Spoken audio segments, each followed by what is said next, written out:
Silakan Pak Krianto melapor. Mohon izin Ibu Agus. Silakan. Perhatian. Duduk siap. Gerak. Lapor. Peserta pelatihan dasar CPNS Kabupaten Bol, Angkatan 96. Jumlah 11 orang. Siap mengikuti pembelajaran pendalaman dan penguatan agenda 2. Laporan selesai. Laporan diterima. Sebelum istirahatkan, awali dengan doa. Laksanakan. Siap, laksanakan.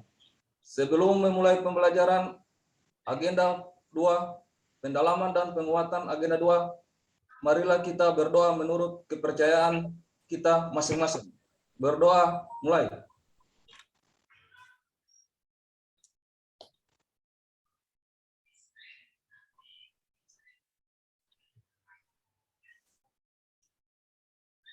Berdoa selesai. Istirahat di tempat, gerak. Ya, izin Pak Arif ya. Ya, silakan Ibu. Ya, baik. Bismillahirrahmanirrahim. Assalamualaikum warahmatullahi wabarakatuh. Waalaikumsalam. Sudah sarapan pagi ini, yo? Sudah? Semangatnya ke melambai-lambai gitu kan? Kita ulangi. Assalamualaikum warahmatullahi wabarakatuh. Waalaikumsalam warahmatullahi wabarakatuh. Iya, seperti itu dong semangatnya. Energi positif mengalir sesuai dengan atensinya. Apa yang kita semangati pada pagi ini tentu berpengaruh kepada aktivitas kita. Karena otak bekerja berdasarkan apa yang kita perintahkan.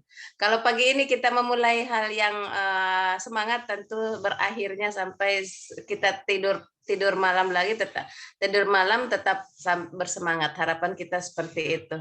Ya, adik-adik yang kami banggakan, sekali lagi saya mohon maaf karena kemarin harusnya kita membahas materi ini kemarin sore, cuman karena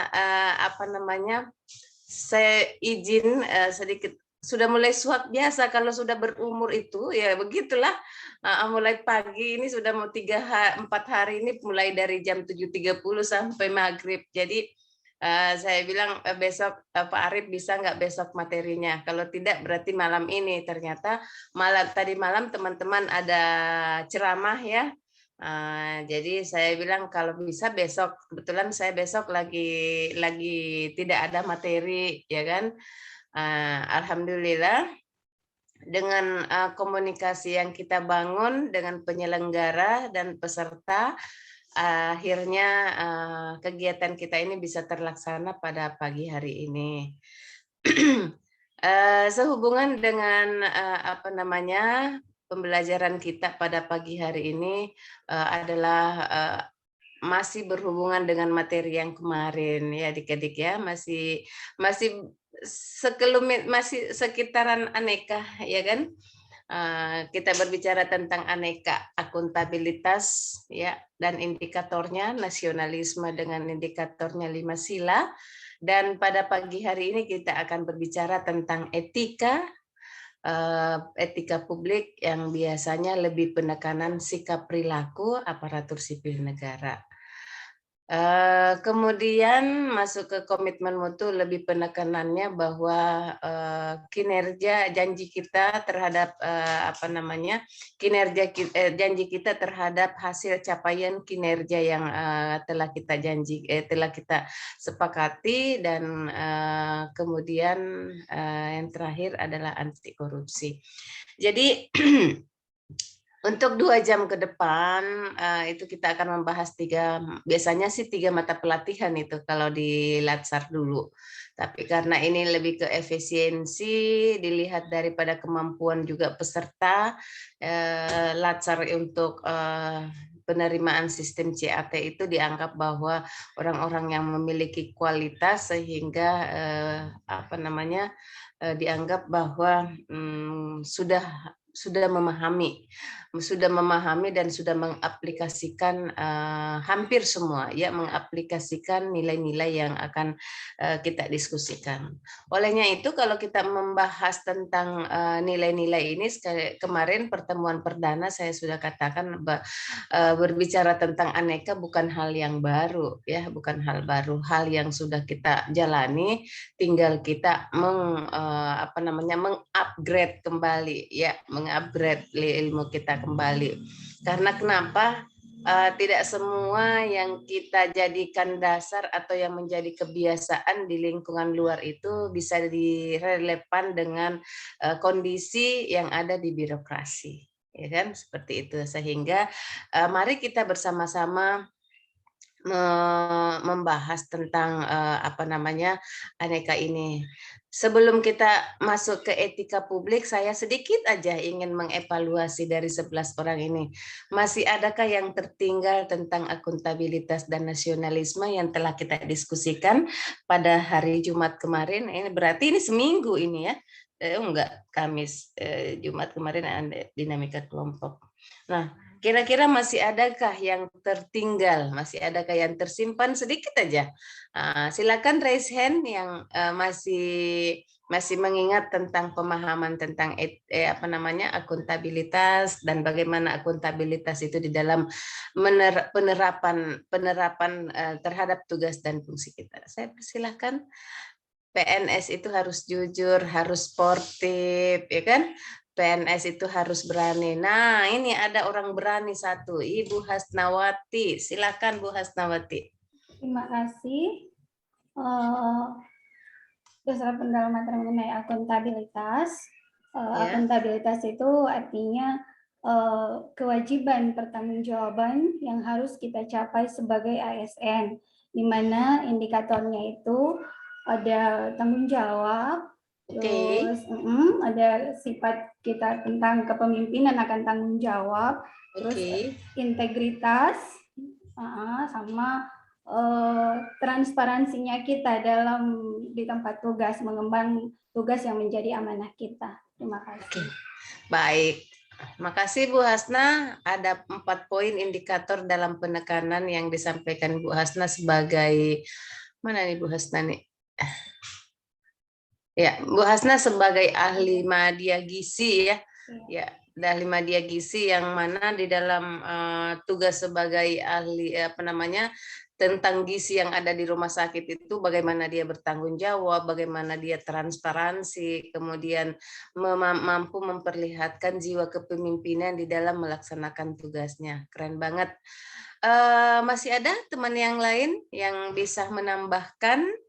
Saya persilahkan, ayo dong. Kalau tidak ada yang mau resen, saya yang resen. Oke, silakan. Ayo dong, ayo dong. PNS harus jujur, jangan takut salah, jangan takut. Ya, ada Anissa, silakan Ibu Anissa. Ya, menurut saya akuntabilitas itu adalah bentuk sikap pertanggungjawaban yang merujuk kepada individu, kelompok, atau institusi untuk memenuhi tanggung jawab yang menjadi amanahnya. Nah, kita sebagai PNS, sikap akuntabilitas yang dapat diimplementasikan dalam kegiatan kita sehari-hari, yang pertama, mampu mengambil pilihan yang tepat dan benar ketika terjadi konflik kepentingan di instansi kita. Yang kedua, menghindari dan mencegah keterlibatan diri dalam politik praktis. Yang ketiga, memperlakukan sama pada semua orang dalam penyelenggaraan pemerintah dalam bentuk pelayanan publik. Yang keempat, menunjukkan sikap dan perilaku yang konsisten dan dapat diandalkan dalam pekerjaan. Terima kasih. Baik, terima kasih Bu Anissa. Bahwa apa yang disampaikan itu adalah bentuk wujud daripada pertanggungjawaban sebagai aparatur sipil negara. Nah, saya pengen satu aja yang menjadi contoh bagaimana teman-teman menerapkan nilai-nilai tersebut yang disebutkan Ibu Hasnawati, Ibu Anissa, diaplikasikan langsung ke tugas dan fungsi Anda sebagai sebagai ASN yang diamanahkan kepada Anda. Contoh misalnya seorang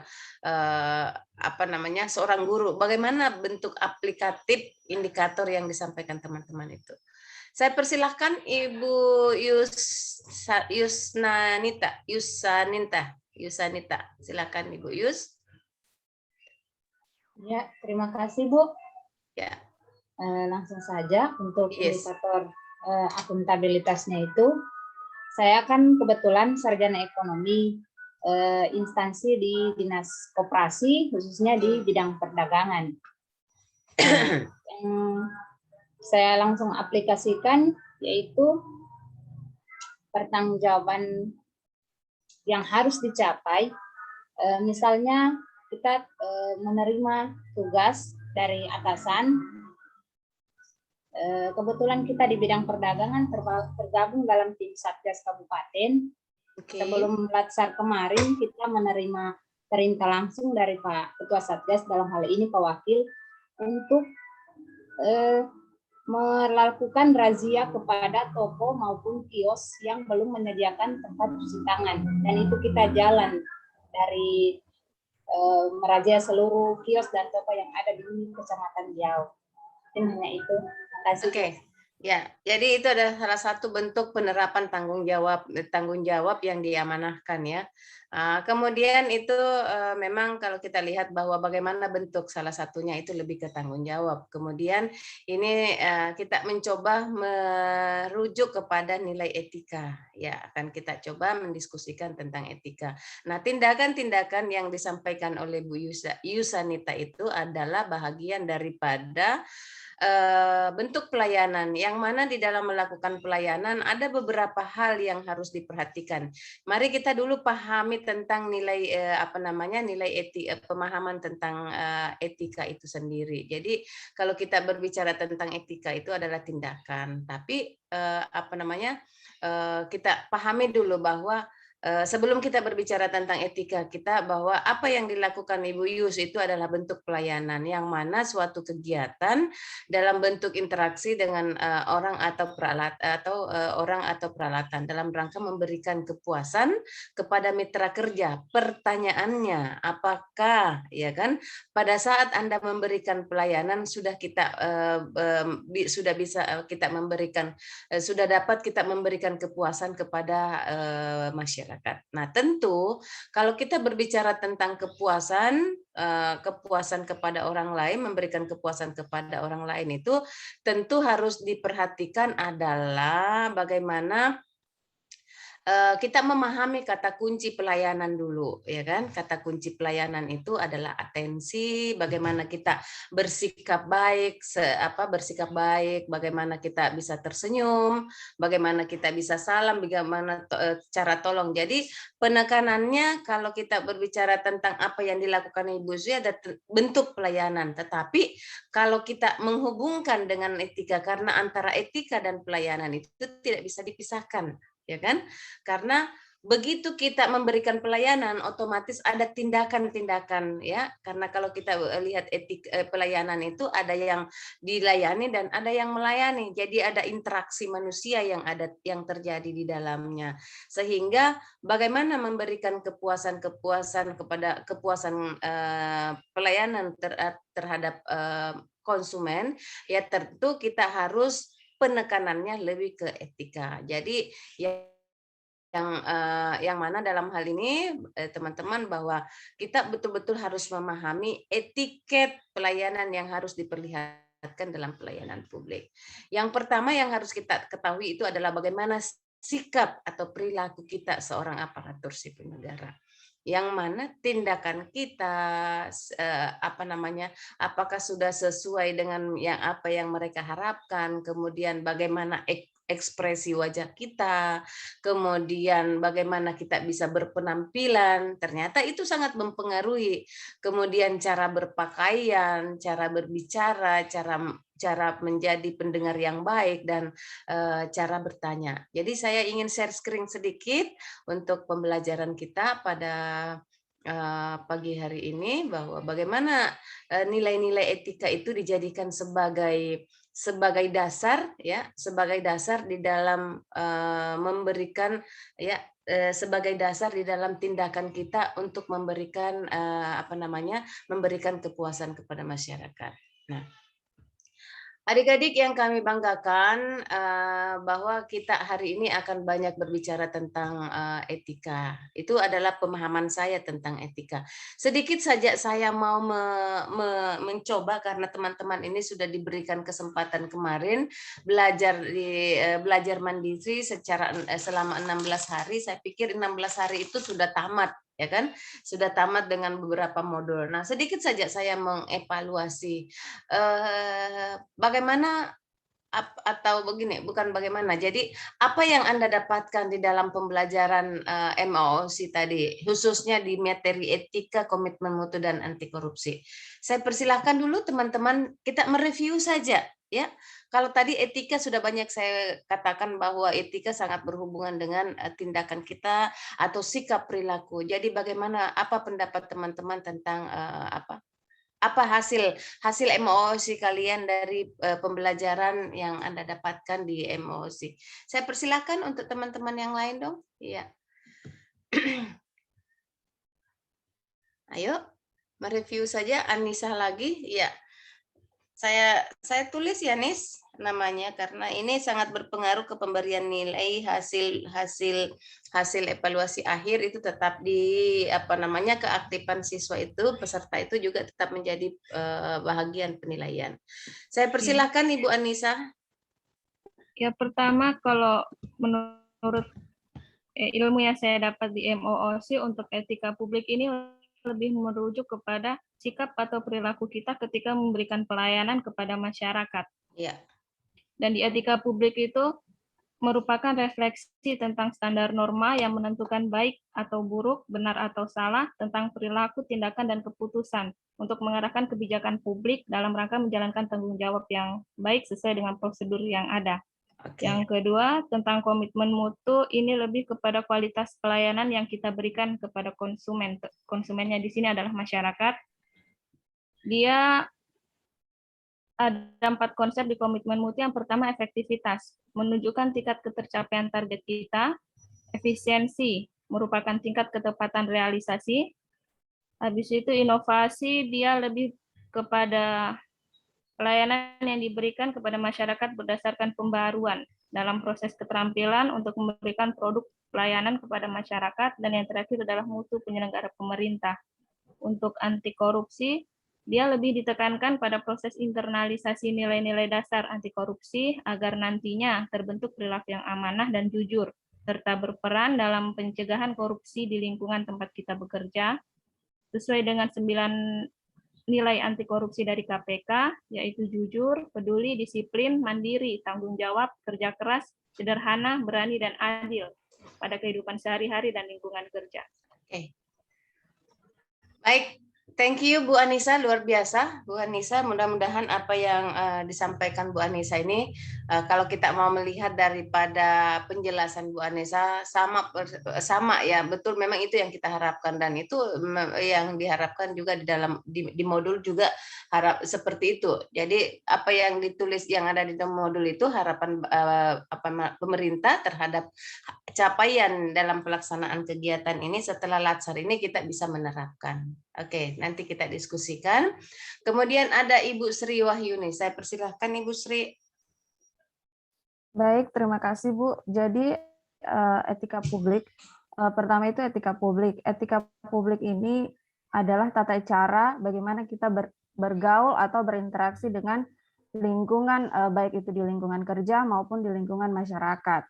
Kemudian etika-etika yang harus mampu dilakukan oleh seorang ASN, di mana seorang ASN harus mampu melaksanakan tugasnya dengan jujur, cermat, disiplin, kemudian mampu melayani dengan sikap hormat, lalu sopan, mampu melaksanakan tugas sesuai dengan aturan, kemudian sesuai dengan perintah, dan juga menjaga kerahasiaan.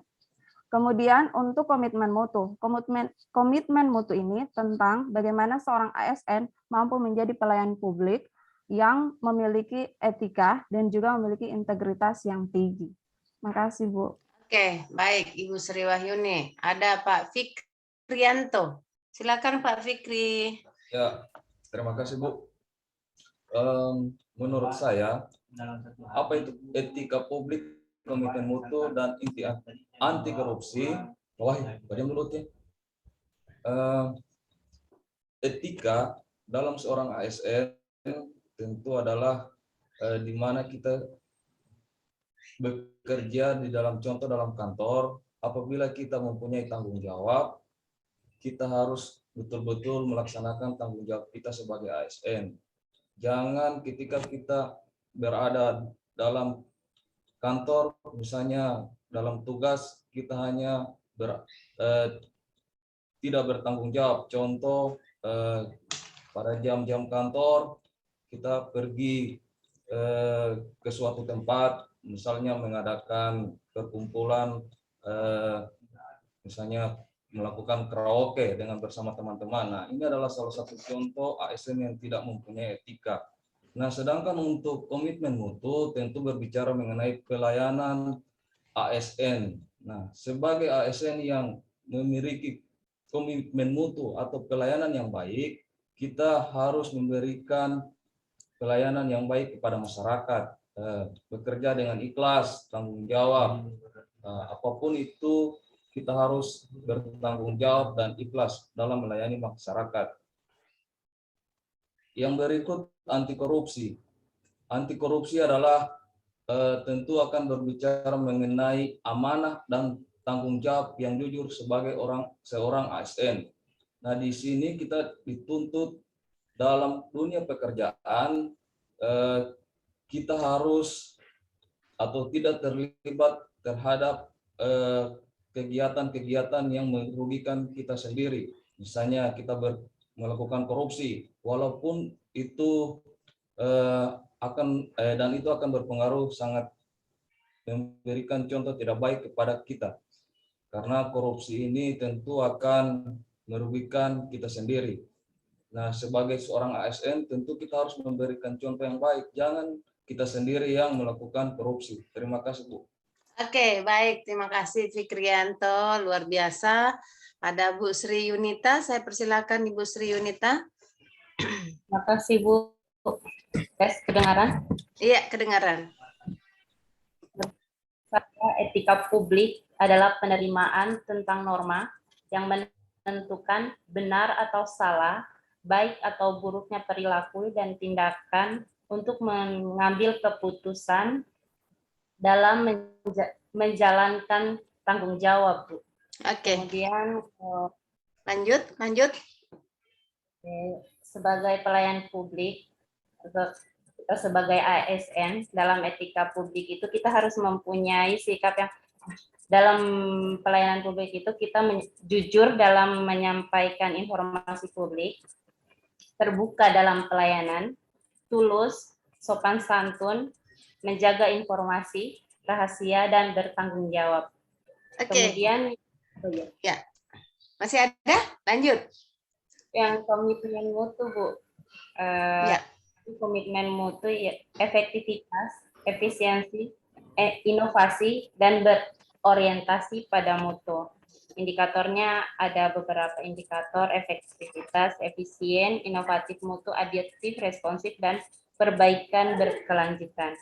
Kemudian anti korupsi sendiri, sikap dan perilaku kita sebagai ASN untuk tidak melakukan adanya upaya yang merugikan keuangan negara atau merugikan perekonomian negara. Kita sebagai ASN dituntut harus mempunyai sikap yang jujur, mandiri, peduli, disiplin, tanggung jawab, sederhana, bekerja keras, dan disiplin. Terima kasih, Bu. Oke, baik. Saya pikir ini tidak ada lagi yang perlu dijelaskan bagaimana tentang pemahaman tentang etika komitmen mutu anti korupsi. Teman-teman sudah paham semua. Tetapi yang ingin saya tanyakan selama kurang lebih 30 menit ke depan, saya ingin lebih ke penerapan.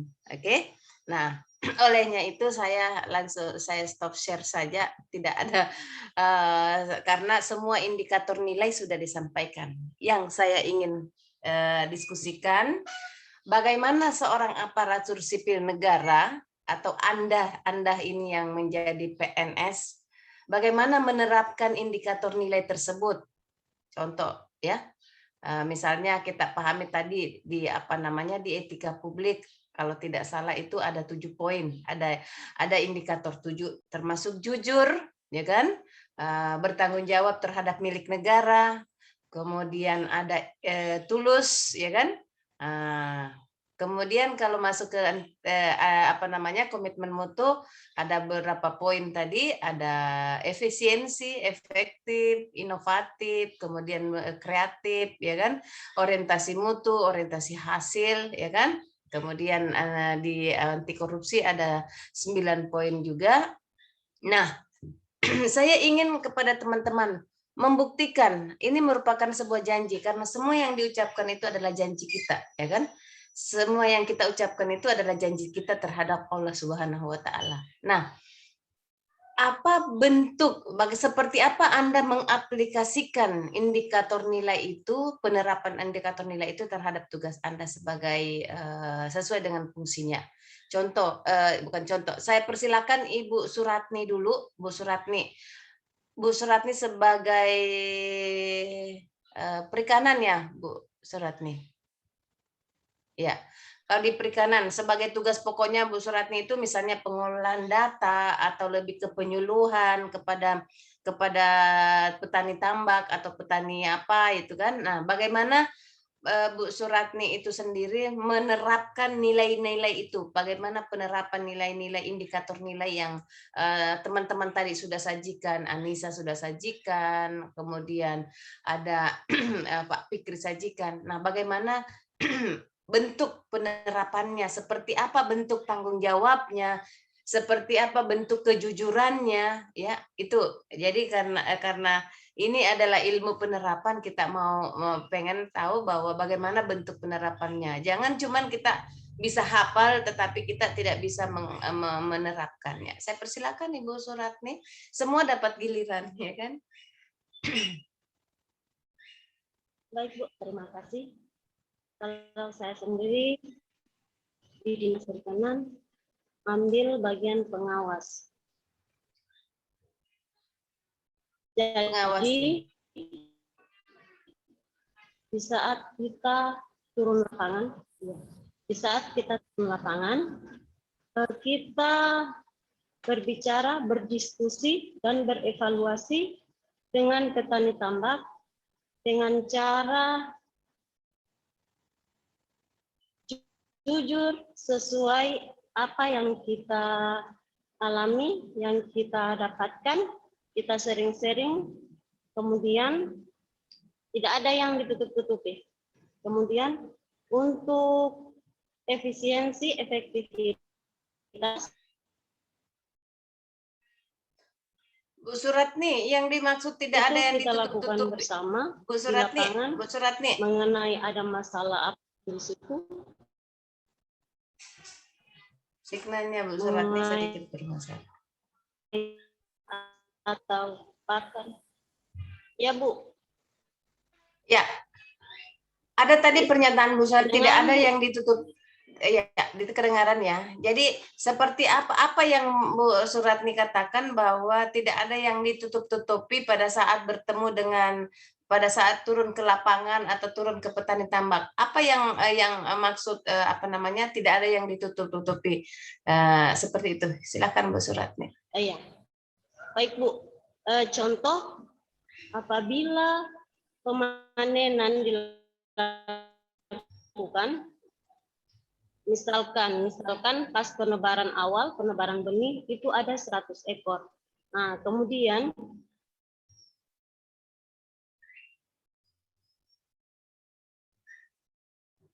biasakan alam di sini tidak ya Bu, bagaimana data meluap Bu. Nah, itu benih tidak ada yang mati, tidak ada yang hilang, ada yang hilang, tapi itu tidak tahu kemana. Jadi petani tambak dengan kita jujur Bu, tidak ada yang tutupi, itu maksudnya. Jadi apa yang terjadi di kondisi itu harus disampaikan secara terbuka? Iya. Betul. Lanjut. Kemudian di bagian korupsi terakhir, yang bagian korupsi ini kita sudah dari awal tadi dievaluasikan. Kalau panen kita hasilnya memuaskan sesuai harapan, kita bagi bersama, kita rata-ratakan pokoknya begitu. Jadi tidak ada lagi yang janggal-janggal, tidak ada pertanyaan-pertanyaan lain, tidak ada mengundang-mengundang masalah atau apapun itu. Jadi semuanya dibicarakan dengan baik. Oke. Baik.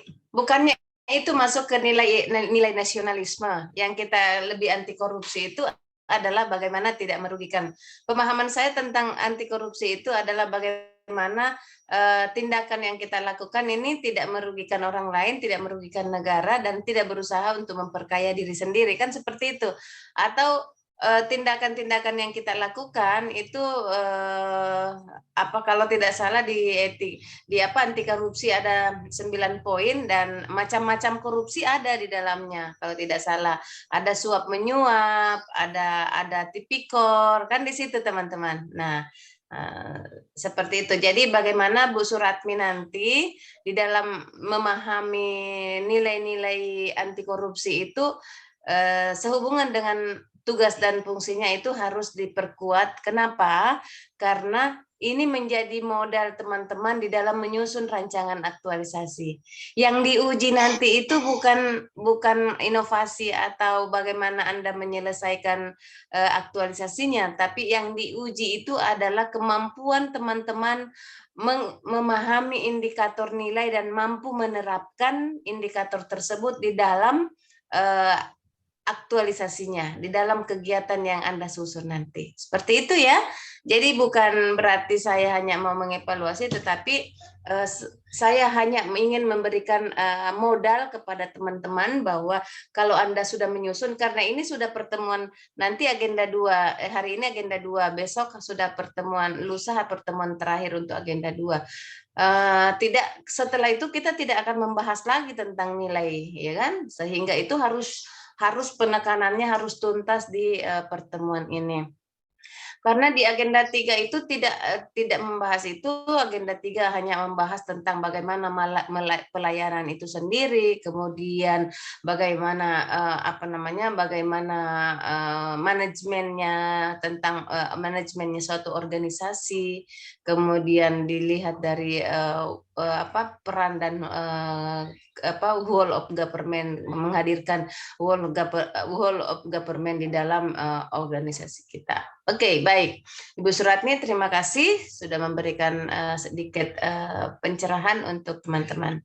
Selanjutnya saya persilakan teman-teman yang lain. Oke, ada Pak Kusuma, saya mau dengarkan suara lelaki pada pagi hari ini. Pak Kusuma. Pak Kusuma, coba Pak Kusuma dalam hal ini bisa mengaktualisasikan nilai-nilai etika publik, komitmen mutu anti korupsi itu, indikator-indikatornya di dalam penerapan tugasnya Pak Kusuma itu sendiri. Silakan Pak Kusuma. Ibu, terima kasih atas kesempatan. Harapan saya dalam etika kita menjalankan tugas secara jujur, integritas dan bertanggung jawab. Jujur pada hal itu, yaitu melaksanakan suatu perintah kepada kita, tidak ada yang misalnya ada data diberikan kepada kita untuk diolah. Jadi data itu harus sesuai dan aktual, tidak ada yang dikarang-karang. Dan bertanggung jawab harus selesai tepat waktunya. Yang dari akuntabilitas, bagaimana prosesnya kita untuk transparansi data, Bu. Dan anti korupsi, jangan sampai data itu bisa saja ikan orang banyak. kita misalnya saya sebagai pengawas Al-Sintan, alat dan mesin pertanian, saya memasukkan data yang tidak sesuai, itu bisa saja Bu menyebabkan kerugian pada masyarakat juga negara Bu. Oke. Saja Bu. Oke, baik. Bisa. Oke, terima kasih Pak Kusuma, ya luar biasa. Jadi penekanannya kalau yang disampaikan oleh Pak Kusuma bahwa bagaimana bentuk tanggung jawab, bentuk transparansi di dalam pengelolaan data Al-Sinta yang ada di Kabupaten Hul. Jadi lebih penekanannya sikap tindakan kita. Bagaimana kalau misalnya kita di sini dikatakan jujur, bahwa jujur yang kita maksud ini tidak ada yang harus tidak ada pembohongan publik lah ya. Itu tapi lebih ke penekanan sikap kita.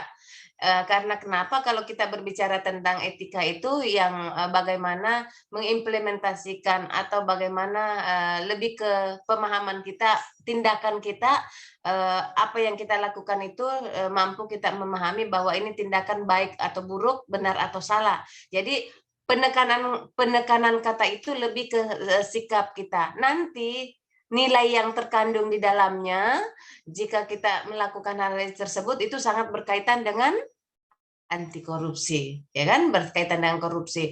Misalnya kita memalsukan data, itu adalah memalsukan data, tindakan yang kita lakukan itu adalah penekanannya di etika. Tetapi hasil daripada pemalsuan data itu adalah dampaknya ke merugikan negara. Jadi seperti itu ya Pak Kusuma. Baik, terima kasih Pak Kusuma. Ada Ibu siapa tadi ya yang Oke, ada Ibu Hasnawati. Silakan Bu Hasnawati. Terima kasih. Penerapan indikator nilai-nilai dasar aneka. Kebetulan saya bekerja di unit kerja UPT Puskesmas yang pelayanannya lebih ke promotif, preventif, dan artinya lebih banyak ke penyuluhan gitu. Biasa saya contohnya sebelum melakukan penyuluhan, terlebih dahulu kan menyusun satuan acara penyuluhannya. Contoh saya kan bagian gizi, menyusun satuan acara penyuluhan tentang asuhan gizi untuk balita.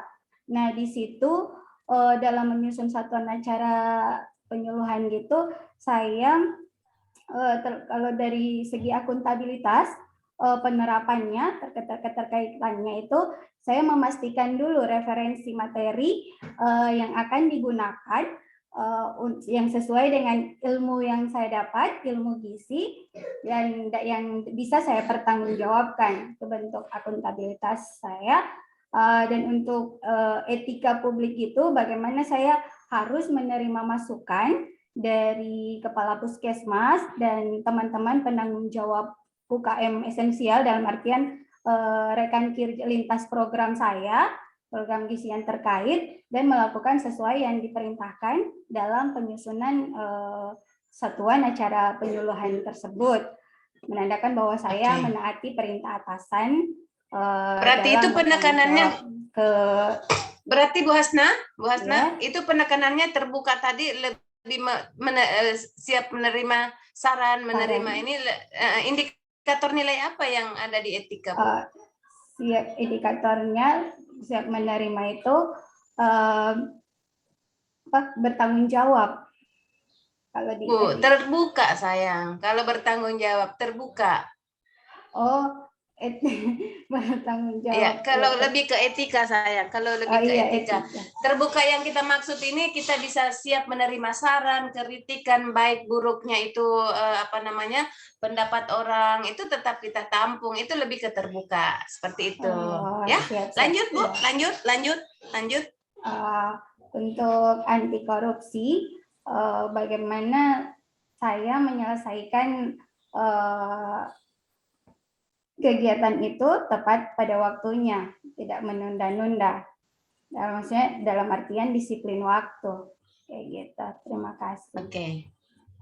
Baik, Bu Hasnawati tadi memaparkan berarti hanya beberapa poin indikator saja, ya kan? Jadi kalau lebih etika tadi lebih penekanannya sebagai terbuka, tapi apa namanya yang lainnya belum diungkapkan, nggak apa-apa.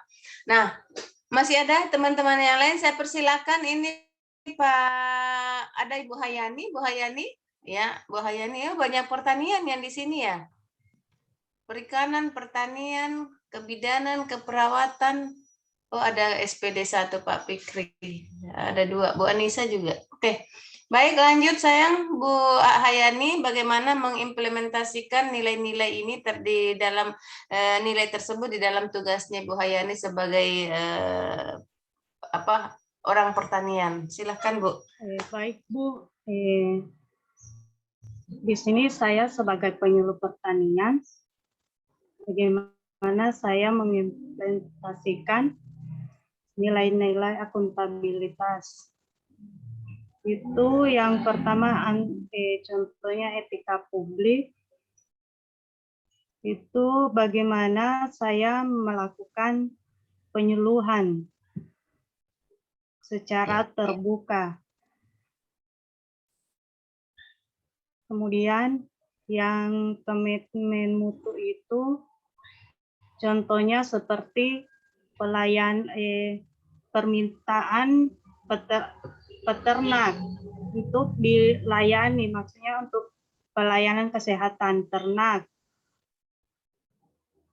Misalnya ada masalah pada ternaknya, mereka minta untuk diobati, maka saya segera melakukan pengobatan. Ya, itu kan sudah menjadi tugas pokoknya, tapi saya pengen yang indikator efisien, efektif, inovatif, kreatif itu bagaimana Ibu menerapkan indikator tersebut, ya kan? Bagaimana Anda menerapkan indikator untuk khususnya komitmen mutu itu? Bagaimana Ibu berorientasi mutu di dalam penerapan itu? Kalau yang Ibu sampaikan tadi itu sudah pasti bahwa Ibu sebagai sarjana peternakan dalam hal ini ya memang itu menjadi tugas pokoknya, tapi bagaimana menerapkan indikator nilai tersebut? Ya. Ya, kalau untuk etika publik itu saya maksudnya melaksanakannya tugasnya itu dengan jujur, bertanggung jawab dan berintegritas. Bentuknya Bun, bentuknya Anda bertanggung jawab, bentuknya berintegritas, penerapannya seperti apa? Misalnya kayak penyaluran bibit. Ya.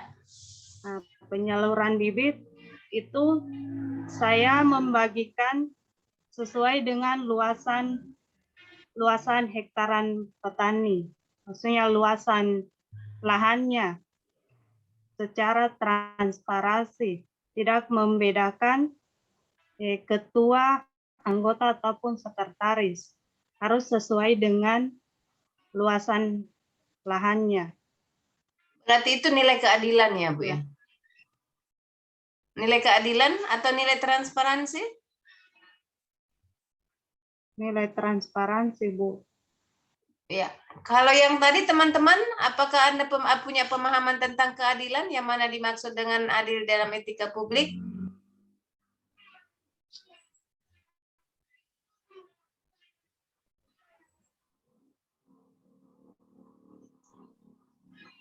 Ada yang ingin berkomentar? Iya. Saya pikir tadi apa yang disampaikan Ibu Hayani ini memang kalau kita lihat membagikan melakukan sesuatu dengan melakukan pembagian bibitan, tidak melihat daripada status sosialnya, semua dilakukan sama rata, itu lebih keadilan. Tetapi kalau transparansi harusnya kita lihat bahwa semua orang harus tahu, semua harus terbuka. Jadi tidak ada yang dilihat asal misalnya jangan sampai misalnya transparansi lebih penekanannya bagaimana kita buka ke publik bahwa pertanggungjawaban yang apa yang kita lakukan itu masyarakat itu harus tahu bahwa sesungguhnya antara beliau ini tidak ada yang berbeda dengan kalian. Jadi apa yang tindakan yang kita lakukan itu harus diketahui publik. Seperti itu Ibu Hayani ya. Ya, Bu. Oke, baik. Nanti Bu Hayani tidak jadi masalah. Jadi tinggal sebenarnya tujuannya sih ke situ, tapi kadang biasa kalau yang namanya diskusi begini terus banyak orang yang melihat, kadang kita gugup ya kan, kadang kita gugup. Nah, sehingga pada gugup kita tiba-tiba blank gitu kan. Nah, tidak apa-apa. Tetapi kenapa saya sampaikan ini karena nanti kondisinya penguji sama dengan kita diskusi ini sama cara mengujinya nanti sama seperti itu. Begitu Ibu ditanyakan bagaimana menginternalisasi nilai-nilai ini, pemahaman penguji pemahaman penguji tentang transparansi dengan keadilan itu nanti kita salah mengartikan, itu biasanya diarahkan. Oke, baik. Terima kasih Bu Hayani. Masih ada Pak Kasmir, silakan Pak Kasmir.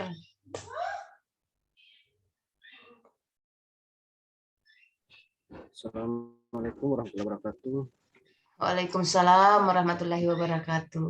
Bu, saya dari Satuan Polisi Pamungkas ya, Bu.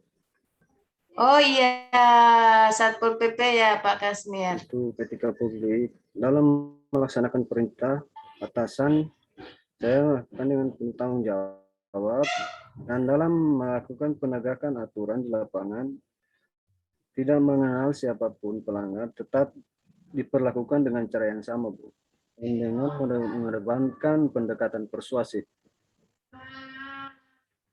Mungkin etika publiknya, ya, pelayanan publik. Untuk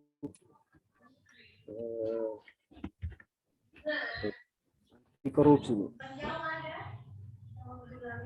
Untuk sikap anti korupsi di lapangan, Bu, selalu maksudnya tidak mengenal tidak meminta imbalan apapun dari pelanggar Perda yang mau kalau istilahnya 86, kalau istilahnya 86, iya, betul baru saya ingat. Oh iya, di sini ada 2 orang, Pak Kusuma juga di ini ya, di Satpol PP ya Pak?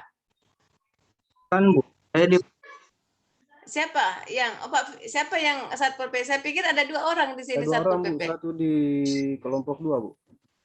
Oh, pindah ya. Oke, baik. Oh, berarti sama Pak Ambo siapa lagi di situ? Siapa Kak Satpol PP-nya? Sekarang PLT. Dulu ada Pak Ambo di situ kan? Kalau yang diganti Ambo Lewa. Bukan, Bu. Oh, sudah pindah ya. Dulu Kasatpol PP sih di Pak Ambo lewat. Tanda tahu lah ya, siapa tahu berubah. Oke, Pak Kasmir. Jadi memang rentan sekali loh kalau Satpol PP. Kenapa? Karena ini langsung berhubungan dengan masyarakat yang biasanya masyarakat itu kalau lebih ke anti korupsi ya, lebih ke anti korupsi. Kenapa? Karena yang kita hadapi ini adalah masyarakat yang terkadang masyarakat yang melanggar daripada Perda, ya kan? Contoh misalnya kita lihat bahwa yang melanggar Perda, contoh kecil bahwa yang ada dalam Perda ini misalnya dilarang melakukan berjualan di pinggir jalan atau berjualan apalah yang di pinggir jalan, itu yang ada di sini. Sehingga kemungkinan ingat bahwa di anti korupsi itu ada 7 macam yang namanya korupsi, termasuk yang dalamnya tadi tiba-tiba Pak Kasmir datang untuk pungli ya kan, datang termasuk satu-satunya pungli. Datang Pak Kasmir ingin membersihkan atau mau menertibkan Perda. Kebetulan saja karena dilihat ini ada kesempatan itu pas itu kesempatan sekali supaya tidak dibawa ikannya ke sana dikasihlah misalnya 50.000 atau 100.000. Ini peluang besar. Ingat bahwa apa yang kita lakukan itu salah satu pelanggaran yang kita lakukan, yang kita langgar itu adalah perda itu, karena sudah menerima, walaupun tidak banyak tapi sudah menerima suap sehingga tidak kita terapkan daripada perda itu, ya, atau kita kasih kebijakan. Nah, kembali bahwa fungsi ASN itu adalah sebagai pelaksana kebijakan, ya kan, sebagai pelaksana kebijakan. Kalau itu yang kita lakukan, ya tentu berarti kita tidak melaksanakan kebijakan. Jadi sehubungan dengan hal tersebut, teman-teman, bahwa potensi-potensi kita sebagai aparatur sipil negara itu besar peluangnya untuk menjadi tidak menerapkan sesuai dengan fungsi kita, karena peluangnya banyak, peluangnya ada, ya. Jadi contoh kecil yang saya sampaikan itu di tempatnya Pak Kasmir ini, memang kita lihat itu peluangnya besar sekali. Peluangnya besar sekali. Kenapa? Karena ada hal-hal bukan hanya bertentangan dengan apa yang dilakukan Pak Fikri, itu bukan hanya siap salah atau apa, tetapi termasuk bagaimana menjalankan perda atau menertibkan perda yang ada di perda yang ada di kabupaten. Jadi agak berat, ya. Siap. Baru kalau kita lihat di Satpol PP itu lingkungan semua, ya, mau termasuk mirasnya, termasuk apanya lagi Pak Kasmin, mirasnya, termasuk macam-macam, ya, termasuk hewan-hewan yang berkeliaran itu termasuk pelaksanaan, ya Pak Kasmir, ya. Dari ternak, Bu. Ternak. Galian C termasuk, ya. Kalau kalian saya yang mana yang menjadi bahagian Pak Kasmir? Ya kerjasama dengan dengan pendapatan kalau kalian. Jadi lebih melihat daripada penertibannya, ya. Iya. Dari kalau sampai kan penegak. Ya. Yang melaksanakan, yang memegang perda atau aturan itu sesuai dengan tupoksinya dinas masing-masing. Oke, kalau betul. Pendapatan kan dari kalian T-nya, dari kalau perdagangan dari perda yang menyangkut perdagangan, Mbak. Oke, baik. Fungsinya Satpol PP dalam hal ini, ya, sebagai penegak. Kalau ada yang bertentangan daripada melanggar daripada perda itu, baru Pak Kasmir yang eksekusi, gitu, ya. Oke, baik. Eksekusi. Oh ya, baru ingat ini, Bu. Baik, terima kasih Pak Kasmir. Mudah-mudahan ke depan Pak Kasmir ini insya Allah kita bisa berbuatlah untuk bangsa kita. Oke. Ada Pak Darmono, silakan Pak Darmono. Dari tadi saya lihat-lihat senyum-senyum. Silakan Pak Darmono. Bagaimana Pak Darmono itu sebagai ahli media keperawatan menerapkan indikator nilai etika, karena berhubungan langsung dengan sikap perilaku ini. Kenapa saya katakan? Karena kepercayaan masyarakat terhadap pelayanan kita itu disebabkan karena masyarakat terlalu banyak merasakan dampak daripada tindakan-tindakan, khususnya orang kesehatan. Nah, bagaimana Pak Darmono sendiri sebagai ahli perawat dalam hal menerapkan tugasnya, semua indikator etika itu coba ungkapkan. Silakan Pak. Ya, terima kasih banyak Ibu.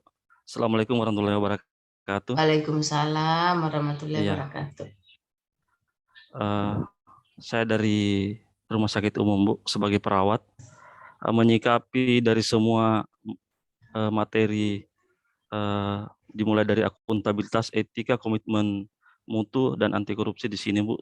Semuanya adalah keterkaitan yang sangat kuat. Betul.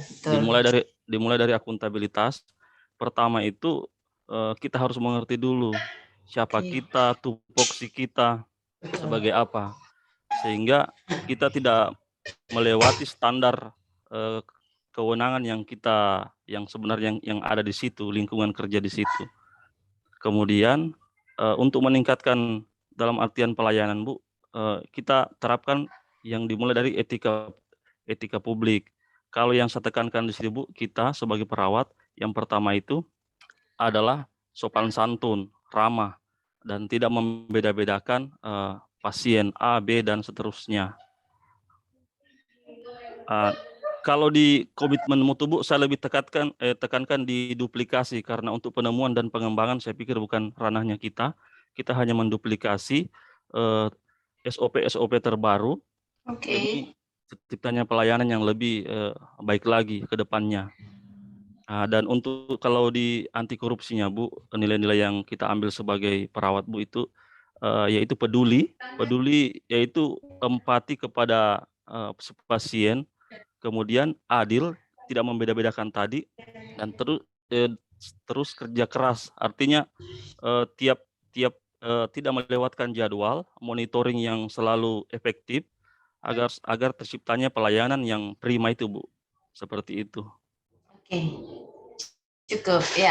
Baik, Pak Darmono, luar biasa teman-teman bahwa bagaimana menerapkan nilai ini dengan dengan indikator-indikatornya itu sudah, saya pikir itu sudah luar biasa, sudah modal Anda untuk melaksanakan tugas Anda. Karena kalau kita mau mau berbicara tentang teori itu tidak usah kita berbicara tentang teori, tetapi bagaimana aplikatifnya seperti apa. Nah, baik adik-adik yang kami banggakan, terima kasih sudah berpartisipasi dalam kegiatan diskusi ini. Kemudian mari kita mencoba bahwa di etika publik komitmen mutu pada dasarnya penekanannya bahwa bagaimana tindakan seorang aparatur sipil negara yang mana dalam hal ini bersikap atau bertindak pada saat memberikan pelayanan itu selalu melihat bahwa apa yang menjadi tindakan itu harus dijadikan sudah memiliki filter, ya, memiliki filter mana yang baik, mana yang buruk di saat kita bertindak. Nah, penekanannya di etika publik itu bagaimana kita menerapkan nilai-nilai jujur. Jujur itu bukan berarti kita jujur yang kita maksud ini memahami betul bahwa jika saya contoh katakan bahwa bagaimana tindakan saya ini kalau saya memarkup misalnya anggaran, membelikan yang yang tidak sesuai dengan peruntukannya, tetapi pertanggungjawabannya tidak seperti itu. Nah, itu bukan untuk dinilai oleh orang lain, tetapi jujur yang kita maksud itu adalah tindakan yang kita pahami. Sekali lagi bahwa di sini pemahaman etika itu bagaimana kita mampu menerapkan bahwa kita mampu memfilter mana yang baik, mana yang buruk, benar atau salah yang kita lakukan. Bukan berarti bukan berarti kita melakukan itu untuk dinilai orang lain, tetapi itu adalah bentuk kejujuran kita, ya. Karena banyak yang terjadi di birokrasi di suatu organisasi bahwa melakukan sesuatu pertanggungjawaban yang dalam hal ini anggaplah bahwa melakukan SPJ misalnya. Dalam SPJ itu di dalam SPJ memang SPJ-nya 5 juta, tapi dan 5 juta anggaplah seperti itu. Ini sudah aplikatif ini. Anggaplah SPJ-nya dia SPJ-kan 5 juta. Kemudian di dalam RAB-nya anggarannya itu memang 5 juta, tetapi pelaksanaannya yang dibelikan yang sebenarnya itu hanya sekitar 1 juta. Jadi 4 jutanya itu menjadi bahagian. Jadi tindakan yang dilakukan itu, dampak daripada tindakan dilakukan itu bertentangan dengan anti korupsi karena merugikan negara. Tetapi tindakan yang kita lakukan itu tidak beretika, ya, tidak etis. Karena kenapa? Yang kita lakukan ini tidak menerapkan nilai-nilai jujur di dalamnya. Nah, itu.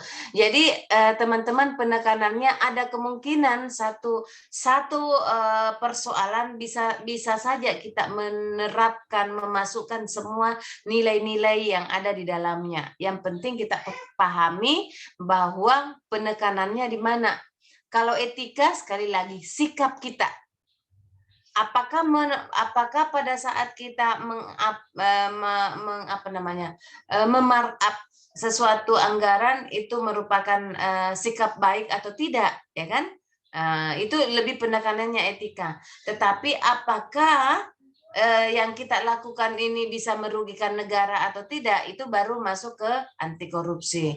Ya, kemudian kalau kita hubungkan dengan komitmen mutu, ingat bahwa komitmen mutu itu orientasinya efektif, efisien, inovatif, kreatif, dan orientasi mutu. Itu dulu yang harus kita lihat. Apakah kalau kita membelanjakan yang anggaran 5 juta ini kita belanjakan 1 juta, apakah itu ada berorientasi mutu tidak? Ya tentu tidak, karena kalau kita pahami ada harga, ada barang, ya kan begitu. Ada harga, ada barang. Kalau kita belanjakan yang 1 juta tentu tidak memenuhi daripada kebutuhan-kebutuhan yang lain. Kan seperti itu. Yang tadinya kita butuh kertas 10 rim, kita beli hanya 1 rim, ya tentu tidak memenuhi daripada mutu. Tetapi kalau kita lebih penekanannya ke komitmen mutu, penekanannya komitmen mutu, kalau misalnya memang anggarannya misalnya 5, kita hanya butuh 1 rim, nah lebih seperti itu penekanannya. Sekali lagi adik-adik yang kami banggakan bahwa nilai-nilai etika publik ini saya berharap teman-teman bisa menjadikan memahami betul seperti apa pengaplikasiannya kalau dihubungkan dengan dikaitkan dengan tugas dan fungsi kita. Atau kalau kita lebih melihat bahwa bagaimana nanti nilai-nilai ini Anda mampu mengkaitkan dengan tahapan kegiatan pada saat teman-teman menyusun rancangan aktualisasi. Ya. Nanti besok kita diskusikan karena nanti bukan besok, hari berikutnya hari Rabu ya, hari Rabu kita mulai pendalaman umpan balik. Jadi bagaimana keterkaitan nilai jujur ini terhadap tahapannya? Apakah relevan? Karena kalau tidak salah ada tugas seperti itu. Apakah relevan? Misalnya Anda memasukkan berkonsultasi dengan pimpinan itu anggaplah di tahapannya. Nah, Anda masukkan misalnya di situ tidak diskriminatif dan tidak adil, itu tidak relevan. Karena berkonsultasi dengan pimpinan itu ada nilai apa di dalam, ada tindakan apa yang kita lakukan? Ya tentu salah satunya terbuka, kemudian harus sopan, ya kan seperti itu. Terbuka dalam hal ini karena pada saat kita konsultasi kemungkinan besar di dalam kita berkonsultasi itu ada penyampaian daripada pimpinan, ada dari mentor, ada yang ingin disampaikan, sehingga disitulah kita membuka diri, terbuka dalam hal apapun yang menjadi arahan-arahan tetap kita terima, ya tetap terima dan tidak baru kita olah apakah relevan nggak kalau ini yang kita lakukan. Jadi itu dilihat daripada terbukanya, nilai terbukanya. Kemudian kita melihat konsultasi dengan pimpinan, nilai sopan karena ada interaksi yang terjadi antara peserta latsar dengan mentornya, sehingga kita harus bersikap sopan, berkomunikasi yang baik, bertutur kata yang baik, berperilaku yang baik. Itu ada di dalamnya sopan. Ya, seperti itu. Jadi harapan saya untuk adik-adik ini kemudian bagaimana nantinya betul-betul mampu menempatkan nilai-nilai ini sesuai dengan tahapan kegiatan yang Anda ambil nanti pada saat Anda mengangkat sebuah rancangan aktualisasi. Nah, kemudian kalau kita berbicara etika ini tetap ada bahwa etika itu adalah berangkat daripada tetap ada kode etik ya, kode etik PNS. Jadi kalau kita berbicara tentang kode etik, penerapannya bahwa bagaimana kode etik ini menjadi landasan atau norma yang disepakati dalam suatu organisasi tersendiri, atau lebih ke penekan menjadi bagian daripada yang menjadi aturan yang yang menjadi bahagian daripada misalnya perawat itu memiliki kode etik tersendiri. Namun kode etik itu dibuat berdasarkan kesepakatan yang sesuai dengan profesi kita, ya kan, seperti itu. Kemudian misalnya kode etik profesi dokter, misalnya profesi guru, masing-masing memiliki kode etik masing-masing. Nah, kode etik ini yang dibuat dari penjabaran daripada standar yang ada di dalam kode etik ASN. Ya, kode etik ASN. Karena kalau kode etik ASN itu ada 14 poin. Ya, ada 14 poin. Nanti teman-teman baca sendiri apa yang dimaksud 14 poin tersebut. Namun 14 poin tersebut itu akan akan diturunkan sehingga itu menjadi landasan pada saat kita menyusun kode etik atau kode perilaku. Jadi saya melihat bahwa semua profesi itu menginginkan, kalau berbicara tentang kode etika itu adalah bagaimana di saat akan melakukan tindakan-tindakan itu dia berpedoman dengan kode etik yang dipahami. Contoh misalnya di dalam keperawatan, misalnya kode etiknya salah satunya bagaimana betul-betul di dalam memberikan data dan informasi kepada pasien sakit apa atau apa, itu ada kode etiknya seperti apa, apakah itu harus disampaikan secara terbuka atau apakah harus misalnya kita itu ya, yang paham tentang kode etik profesi ini adalah masing-masing profesinya. Sama dengan kami Widya Iswara juga memiliki kode etik profesi ya. Kemudian kita memahami bahwa menjelaskan bentuk-bentuk kode etik dan implikasinya, kemudian menganalisis ilustrasi penerapan nilai dasar etika publik.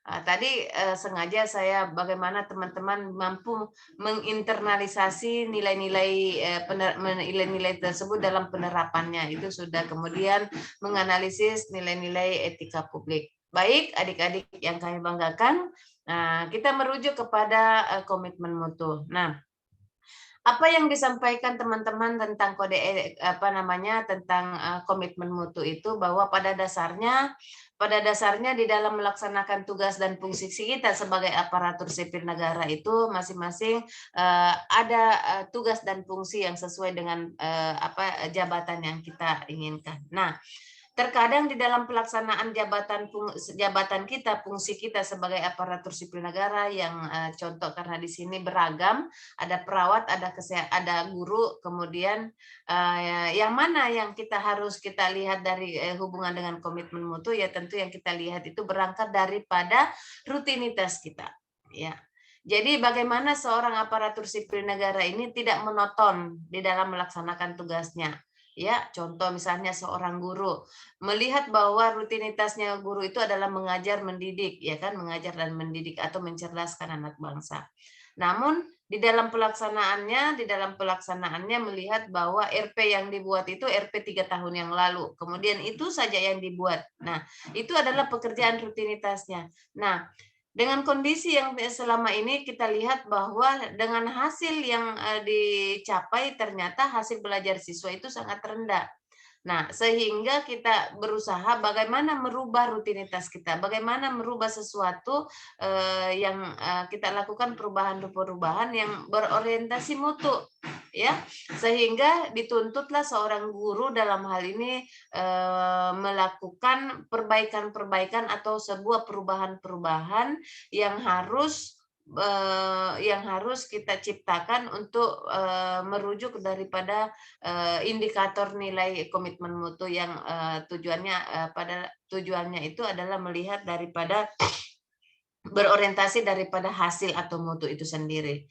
Karena kita pahami tadi bahwa salah satunya 3 tahun terakhir ini kok hasil belajar siswa ini begini-begini saja, tidak ada yang tuntas, atau yang tuntas itu cuma 20%, berarti di sana dituntut seorang aparatur untuk menemukan ide-ide baru, menemukan mencari hal-hal yang baru sehingga pembelajaran siswa itu bisa tuntas semua. Sehingga dibutuhkan bagaimana kreasinya. Oh, ternyata selama ini pembelajaran yang kita lakukan yang ada dalam RP itu tidak mempergunakan metode yang tidak melakukan metode variasi metode. Yang kita lakukan selama ini hanya ceramah, ya kan, tidak melibatkan siswa. Sehingga dibutuhkanlah teman-teman bagaimana menciptakan hal-hal yang baru untuk menemukan hasil yang optimal. Disinilah karya yang teman-teman ciptakan, misalnya selama ini kita memanfaatkan hanya ceramah, kita coba mempergunakan alam terbuka sebagai sarana media pembelajaran, ya kan, itu tidak diharamkan, itulah kreativitas, ya kan. Nah, hasil capaiannya inilah yang kita sebut bahwa inovasi. Tadi Ibu Anissa menjelaskan bahwa lebih ke inovasi itu adalah capaian-capaian atau hasil yang kita dapatkan, yaitu yang adalah berupa kebaharuan. Nah, seperti itu. Nah, adik-adik yang kami banggakan, itulah prinsip daripada komitmen mutu. Jadi komitmen mutu sekali lagi bahwa bagaimana seseorang aparatur sipil negara melakukan sesuatu yang berbeda, yang selalu berbeda daripada rutinitasnya. Jadi bagaimana berorientasi bahwa efektif, efisien, kreatif. Jadi dituntut seorang aparatur sipil negara itu tidak monoton bekerja, ya. Contoh kasus yang selama ini terjadi bahwa pengusulan anggaran 3 tahun yang lalu itu juga yang diusulkan tahun ini, sehingga tidak nampak bahwa tidak nampak bahwa ada perubahan yang signifikan. Padahal tujuannya di sini kita hadir adalah memenuhi kebutuhan masyarakat. Apa yang dibutuhkan, misalnya seorang petani yang selama ini petani itu menginginkan bagaimana petani ini bisa sejahtera, ya kan? Ternyata petani tambak yang ada di Buol itu tidak bisa sejahtera. Justru semakin dibawa rata-rata pendapatannya. Nah, sehingga dituntutlah kehadiran sebagai petugas penyuluh menyampaikan informasi-informasi bagaimana caranya supaya mereka ini bisa hidup sejahtera. Ya, dituntut di sini. Apakah selama ini yang kita pahami bahwa masyarakat yang di sana itu hanya mempergunakan misalnya mempergunakan teknik mengolah tambaknya itu seperti ini, ya kan? Nah, kita coba kreativitasnya bagaimana kita mengarahkan masyarakat yang di sana itu. Kalau kemarin itu hanya mendapatkan 1 minggu itu misalnya atau 1 kali panen itu hanya bisa mendapatkan 10 kilogram 10 kilo misalnya, anggaplah seperti itu, udang tambak misalnya. Sekarang bagaimana kreativitas kita, teknik kita supaya bisa tahun ini petani tambak itu bisa mendapatkan 1000 kali lipat. Nah, itu 1000 kali lipat. Tekniknya seperti apa? Ya, tekniknya dituntut daripada penyuluh itu mengarahkan seperti apa. Jadi apakah selama ini hanya pemberian pakannya misalnya 1 kali 2 hari? Sekarang kita coba kreativitasnya. Bagaimana kita memberikan makanan itu misalnya 2 kali sehari, ya kan? 2 kali sehari dengan teknik-teknik tidak dibeli, atau kita siapkan misalnya caranya seperti apa, itu tergantung. Ya, disinilah kita dituntut bahwa kehadiran kita sebagai petugas lapangan, seorang ASN ini bagaimana bisa bermanfaat untuk masyarakat. Itu. Karena masyarakat ini kadang dia monoton bekerjanya itu karena memang kekurangan daripada informasi itu sendiri atau kekurangan daripada ilmu-ilmunya itu sendiri, sehingga kita hadir untuk memberikan pemahaman sehingga mereka bisa berorientasi sehingga mereka bisa hidup layak, bisa mendapatkan, bisa sejahtera, ya seperti itu. Nah, dituntutlah sekali lagi bahwa komitmen mutu Anda hadir untuk memberikan pemahaman-pemahaman supaya mereka itu bisa merasakan bagaimana menerapkan nilai-nilai ini. Ya tentu sekali lagi bahwa kolaborasi, koordinasi yang harus dibangun. Nanti teman-teman belajar tentang whole of government di agenda 3. Jadi kalau kita di sini di agenda 2 lebih penekanannya nilai-nilainya. Bagaimana nilai-nilai itu dipahami sehingga masuk di agenda 3, oh ternyata ini yang harus dibangun nih. Ya kan? Bagaimana menerapkan kreativitas, bagaimana menerapkan efisiensi yang tadinya kita harus butuh misalnya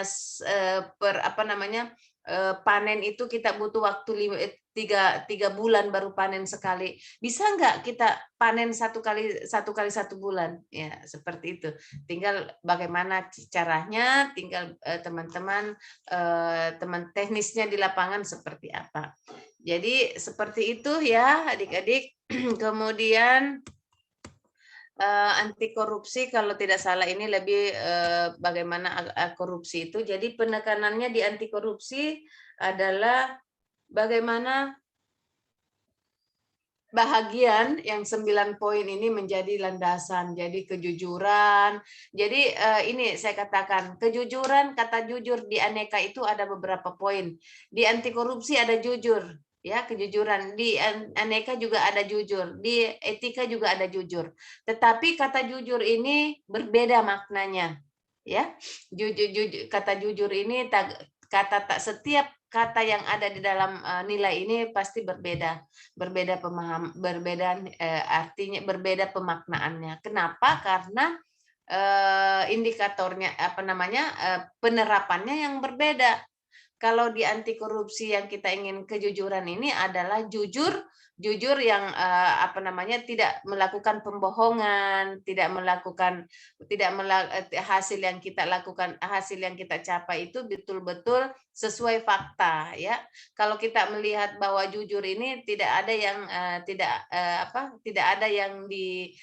yang dirugikan, ya, tidak ada yang dirugikan. Baik itu bisa kita menyajikan data yang betul-betul akurat. Itu kalau berbicara anti korupsi. Kenapa? Kalau kapan kita melakukan data yang akurat itu tidak ada yang dirugikan. Jadi penekanannya kalau di anti korupsi tidak merugikan negara, tidak merugikan orang lain, ya kan? Tidak melakukan pemborosan anggaran, ya, tidak melakukan suap menyuap, ya, tidak melakukan suap menyuap, tidak memperkaya diri sendiri, itu penekanannya di anti korupsi. Baik, adik-adik yang kami banggakan, itu yang kita pahami di dalam pembelajaran pembelajaran kita khususnya di etika publik. Mudah-mudahan Bapak Ibu, adik-adik yang kami banggakan, pertemuan 2 kali ini sudah bisa memahami semua nilai, walaupun sempurna itu tidak, tapi paling tidak sudah ada dalam bayangan kita, menjadi modal kita di dalam mempersiapkan diri menjadi aparatur sipil negara. Ya, kalau kita sudah memahami nilai-nilai ini, nilai aneka di dalam melaksanakan tugas kita, insya Allah sampai pensiun kita amanah. Ya, sampai pensiun. Tidak ada PNS itu di saat karirnya bagus ingin mendekam di penjara. Ya kan, tidak ada. Tapi faktanya banyak orang pejabat-pejabat di saat karirnya menanjak, sisa hidupnya itu sisa hidupnya itu mendekam di penjara. Kenapa? Karena bukan berarti tidak menerapkan nilai, tidak memahami nilai ini, tetapi dalam hal ini tidak menerapkan. Ya, pasti dia pahami, ya. pasti dia pahami kalau saya melakukan pembohongan publik, saya melakukan memarkup, itu tahu bahwa itu apa namanya dampaknya seperti ini. Tetapi itu tadi bahwa beberapa orang itu kadang dikalahkan egonya, ya, dikalahkan egonya pada saat dia menduduki diamanahkan sebuah jabatan pada dirinya. Ingat bahwa kita ini sebagai pelayan publik hanya sebagai pelaksana amanah yang diberikan pemerintah di dalam menjalankan tugas kita. Harapan saya seperti itu, adik-adik. Hidup itu pilihan, ya. Memilih menjadi PNS itu adalah sebuah pilihan Anda, tetapi bukan berarti sudah berakhir di situ.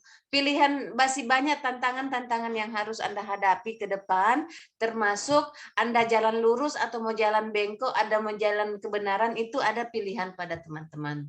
Ya, kami sebagai Widya Iswara hanya mengingatkan kepada adik-adik bahwa sesungguhnya di dalam melaksanakan tugas sebagai aparatur sipil negara, mudah-mudahan bisa menjadi betul-betul menjadi amanah, ya kan? Menjadi amanah yang bisa melaksanakan amanah itu yang diberikan kepada kalian. Karena kalau bukan kalian, siapa lagi yang akan memperbaiki bangsa kita?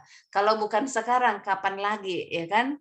Ya, jadi harapan saya, mari adik-adik jadikan nilai-nilai ini, nilai-nilai aneka ini sebagai landasan di dalam melaksanakan tugas. Jangan pernah melihat bahwa nilai-nilai dasar aneka ini hanya sebagai sebatas persyaratan untuk menghilangkan C yang Bapak Ibu sandang. Saya berharap tidak seperti itu. Adalah paling tidak ada batasan-batasan di saat kita bertindak ingin melakukan sesuatu, jangan, ya kan?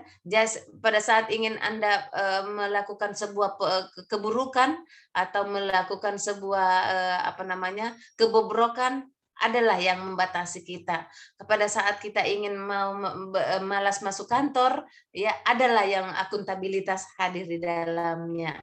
Ya, seperti itu adik-adik yang kami banggakan. Mudah-mudahan pembelajaran kita ini merupakan hal-hal positif yang kita bisa ambil, ya, hal-hal positif yang bisa kita ambil, dan tentu yang kita inginkan ini teman-teman bisa bekerja sesuai dengan amanah. Ingat bahwa di pundak kalian itu selesai C-nya bukan berarti ringan, ya kan? Karena hilang C, tinggal PNS. Tapi justru setelah hilang C-nya itu semakin berat tantangannya, karena yang kita lawan itu diri sendiri, bukan orang lain. Baik, terima kasih atas perhatiannya adik-adik. Mohon maaf jika ada yang tidak berkenan. Semoga apa yang kita lakukan ini merupakan ladang pahala untuk kita semua, menjadikan kita menjadi orang yang berguna bagi nusa dan bangsa. Saya akhiri dengan ucapan alhamdulillahirabbilalamin. Pertemuan kita yang kedua ini dinyatakan selesai. Wabillahi taufiq wal hidayah. Wassalamualaikum warahmatullahi wabarakatuh. Waalaikumsalam Kembalikan warahmatullahi ke Kang Arif. wabarakatuh. Baik, terima kasih Ibu Agustina atas pembelajarannya pada pagi hari ini, waktunya pada pagi hari ini. Insya Allah kita akan bertemu lagi dengan Ibu Agus pada hari Rabu ya Bu? Siap. Iya, insya Allah kalau tidak ada halangan. Silakan Bapak Ibu, siapa tahu ada yang ingin bertanya ke Ibu Agus sebelum ditutup. Oke, Pak Darmono silakan. Pak Darmono, silakan Pak Sudarmono. Ya, terima kasih. Assalamualaikum warahmatullahi wabarakatuh. Waalaikumsalam warahmatullahi wabarakatuh. Sebelumnya Bu, saya mohon izin kalau misalnya diperbolehkan saya lanjut bertanya. Kalau tidak ya. Boleh. Ini sedikit keluar Bu dari semua materi tadi Bu, tapi masih ada kaitannya. Oke. Ya Bu, begini, saya ceritakan sedikit kronologisnya. Beberapa bulan kemarin kami di tempat kerja Bu diserang isu yang kurang enak. Ya tidak lain karena masalah COVID Bu. Oke. Ya, itu yang ingin saya tanyakan Bu.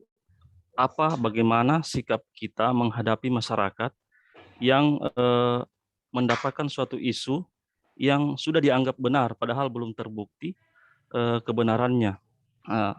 Kalau kita mau frontal Bu menghadapi, kita juga bisa jadi korban. Kalau kita lari juga seolah-olah mereka tidak diberi penjelasan. Jadi pada saat itu Bu, kami sebagai nakes bingung. Mungkin sempat dengar kemarin Bu kasus kejadian di rumah sakit. Iya, betul. Ada tindakan, iya. Jadinya Bu, kita di masyarakat seolah-olah merasa ada intimidasi Bu. Nakes ini seolah-olah pura-pura mengada-ngadakan, padahal kita cuma sebagai pelaksana. Betul. Penentu kebijakan itu sudah dari atas Bu, kita cuma pelaksana. Jadi yang ingin saya tanyakan Bu, bagaimana sikap kita khususnya sebagai perawat yang jadi ujung tombak saja. Ya, terima kasih Bu. Baik, terima kasih Pak Darmono. Tempat saya nonton itu dia lagi viral di video di WA ya. Jadi kalau tidak salah yang yang meninggal yang COVID itu yang diambil paksa dengan keluarganya ya. Kemudian viral. Nah, memang nakes sekarang sebagai ujung tombak bagaimana perpanjangan tangan pemerintah terhadap pelayanan khususnya di di puskesmas atau di rumah sakit. Nah, kemudian yang menjadi yang merasakan dampaknya itu adalah nakes itu sendiri karena memang yang langsung berhubungan dengan masyarakat. Nah, itulah saya katakan bagaimana kemampuan kita ini saya katakan memahami, menerapkan nilai-nilai aneka ini. Karena di dalamnya kita dituntut bahwa bagaimana menghadapi masyarakat yang sedikit brutal dalam hal mengambil sebuah tindakan, ya kan? Kita layani akan bertentangan, berseberangan karena yang kita lawan ini adalah massa, sehingga ya tentu kalau kita lihat bagaimana menerapkan nilai etika, ya kan? Jadi nilai etika karena di situ ada tulus ya. Bagaimana tulus dalam hal ini menerapkan, walaupun saya tahu bahwa dalam hal ini tentu kalau kita merasa benar terus ditekan-tekan terus sampai semua disalahkan ya tentu kesabaran manusia itu manusiawi ya. Tetapi itu tadi bahwa sebagai masyarakat, sebagai petugas ya tentu kita tidak bisa melawan massa. Bagaimana kita bentuk yang harus kita lakukan itu menghadirkan sebelum seharusnya yang saya pahami bahwa bagaimana menghadirkan transparansi. Ya, jadi transparansi itu yang harus kita sampaikan bahwa semua yang masalah-masalah yang terjadi itu harus disampaikan kepada publik. Ya kan? Jadi misalnya prosedurnya, barangkali prosedur itu sudah ada, tapi yang kita yang pahami itu adalah nakes sendiri, ya kan, nakes sendiri, sehingga perlu aturan-aturan atau tindakan-tindakan itu kita pasang di mana atau disampaikan melalui media sosial atau apa yang misalnya prosedurnya seperti apa semua itu harus jadi menghadirkan transparansi di dalamnya Pak Darmono. Jadi kalau itu ya, jadi ini kita tidak membahas yang sudah lewat, tetapi bagaimana mengantisipasi hal seperti itu supaya tidak berulang. Jadi lebih penekanannya ke etika, bagaimana kita sebagai aparatur itu melihat masalah seperti itu, emosi lawan emosi pasti api jadinya, ya kan? Tapi bagaimana kita ditekankan dalam hal ini menghadapi hal itu, tentu yang kita lakukan itu adalah bagaimana bersikap sopan, ya, karena saya yakin itu pasti terkadang sopan itu sabar itu ada batasnya, tapi tidak bisa kita melihat bahwa ada batasnya. Bagaimana tetap kita bekerja itu berdasarkan dengan aturan, karena itu kita ada pelaksana kebijakan publik, ya kan, pelaksana kebijakan publik, perekat pemersatu bangsa, menjadi pelayan publik, itu dulu yang harus kita pahami. Apa sih tugasnya kita kalau perekat pemersatu bangsa? Jangan sampai keputusan atau tindakan yang kita lakukan akan menimbulkan masalah. Saya tahu betul kalau sedikit bual karena sedikit sensitif, ya kan? Lebih kuat saya katakan persaudaraannya di sana, sehingga itu tidak bisa kita lawan dengan berbicara tentang integritas atau berseberangan atau beradu mulut, jangan. Tapi bagaimana kita itu tadi, bahwa sehebat-hebatnya orang, kalau kita lewati dengan kesabaran, kita lewati dengan hati yang tulus, dengan tidak apa-apa kita merendah, tidak apa-apa kita mohon maaf atau minta maaf, karena memang di dalam tindakan memberikan pelayanan itu membiasakan kata minta tolong, membiasakan kata minta maaf, itu harus dia biasakan. Kalau memang walaupun kita tidak salah, menurut kita tidak salah, tapi tidak apa-apa kita mengucapkan kata itu, permohonan maaf, karena pada dasarnya hanya itu yang bisa meluluhkan orang lain, ya kan, seperti itu. Tapi kalau menghadapi masa seperti itu, karena tidak semua orang-orang yang hadir itu berorientasi sebagai berorientasi ingin mendapatkan penjelasan. Ada kemungkinan juga orang berlaku arogan karena tidak memahami apa hak-hak dan kewajibannya, seperti itu. Jadi perlu di dalam menghadapi hal-hal itu tentu menerapkan nilai-nilai etika itu. Jadi gampang, sekali lagi saya katakan kenapa saya suruh tadi sampaikan kepada bagaimana penerapannya, karena nilai-nilai ini paling gampang diucapkan, tapi menerapkannya yang susah. Ya, kami juga sebagai Widya Iswara itu gampang sih sebenarnya, tapi apakah mampu kita menghadapi sabar ini, ya kan? Tulus ini bisa enggak? Seperti apa batasan tulus ini? Ya kan? Sama dengan kalau ditanya sabar, saya ada kesabaran batas, tapi ada batasan sabar itu. Nah, kalau masih ada batasan sabar berarti belum sabar itu, kan begitu. Nah, begitu Pak Darmono, memang kalau kita mau melihat semua profesi itu punya konsekuensi, ya. Punya konsekuensi, apalagi nakes yang memang bersentuhan langsung di dalam menghadapi masyarakat. Olehnya itu bahwa silakan tetap bekerja berdasarkan aturan, ya, bekerja berdasarkan aturan. Sepanjang Anda tidak melanggar aturan, saya yakin itu tidak akan tidak akan bertentangan dengan tidak akan berhubungan dengan hukum. Tetapi pada saat Anda bekerja di luar daripada aturan, bekerja di aturan, disitulah kita punya potensi-potensi untuk yang saya katakan tadi. Kemudian yang kedua, tentu kalau saya sih melihatnya bahwa tindakan-tindakan apa yang harus kita lakukan, ya tentu itu tadi, kalau saya sih ya, saya barangkali mudah menyampaikan hal seperti itu karena saya tidak bersentuhan langsung, tetapi kalau saya sih kapan di saat kita mengambil sebuah tindakan, memang harusnya sudah mengantisipasi kemungkinan hal yang terburuk yang akan terjadi, sehingga itu mulai dari sebelum kita menerapkan sudah bisa mengantisipasi kemungkinannya apa yang akan terjadi. Seperti itu Pak Darmono kalau saya melihatnya, karena memang ini peka sekali. Kalau Bu Wol sih saya paham sekali kepekaannya, jadi lebih banyak lebih mengutamakan lebih ke adat sih, budaya yang ada di sana. Ya, seperti itu. Jadi sedikit agak mencekam sih saya saja, aduh parah nih. Nah, selalu yang disalahkan itu orang kesehatan, ya, selalu yang disalahkan orang kesehatan, dianggap tidak becus, dianggap apa. Padahal kita tidak tahu berapa tenaga nakes yang korban dalam COVID ini, adalah itu bentuk daripada masih adakah yang saya katakan meragukan bagaimana tenaga nakes di dalam melaksanakan melawan daripada COVID ini. Ya, saya melihat bahwa pas COVID ini meningkat kemarin itu, meningkat di Agustus itu, pas itu saya Latsar yang menjadi bimbingan saya itu orang kesehatan semua yang di Kota Palu, sehingga saya banyak berdiskusi, bahkan mereka itu juga sangat rentan bagaimana susahnya dia memakai alat pelindung itu, jadi bagaimana dia susah bernapas, tapi masyarakat tidak pernah mau tahu itu, ya kan? Masyarakat tidak pernah mau tahu itu. ternyata dia cerita bahwa Ibu kalau kita pakai baju astronot itu ya panasnya itu luar biasa.